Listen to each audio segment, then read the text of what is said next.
ZPTC ఉప ఎన్నిక హీటెక్కింది. నేటితో ప్రచారానికి తెరపడబోతోంది. సో ఈయాల్తో ప్రచారానికి సంబంధించి ఒక కంక్లూజన్ రాబోతోంది. ప్రచారానికి ముగింపు పలకబోతున్నారు. చివరి రోజున వైఎస్ఆర్సీపీకి పోలీసులు షాక్ ఇచ్చారు.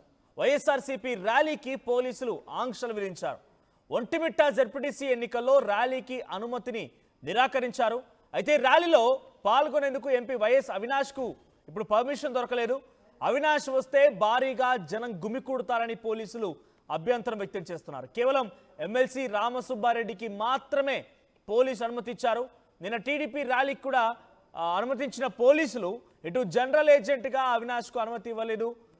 గన్మెన్ ఉన్న వాళ్ళని జనరల్ ఏజెంట్గా ఉండొద్దు అని చెప్పి నిబంధనలో ఉందని చెప్పి ఎలక్షన్ కమిషన్ చెప్తోంది. సో ఇటు ఏజెంట్గా అవకాశం లేదు. వైసీపీ ప్రచారానికి సంబంధించి ర్యాలీగా రావడానికి వైఎస్ అవినాష్ రెడ్డికి అవకాశం ఇవ్వలేదు.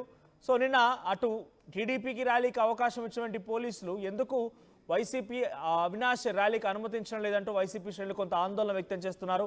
సో ప్రస్తుతానికి కొంత అలజడి రేకెత్తిస్తోంది. జెడ్పీటీసీ ఉప ఎన్నిక పెద్ద ఎత్తున ఇప్పుడు ఒక రాష్ట్రానికి సంబంధించినటువంటి రాజకీయం మొత్తం కూడా అక్కడే జరుగుతున్నట్టుగా కనబడుతోంది.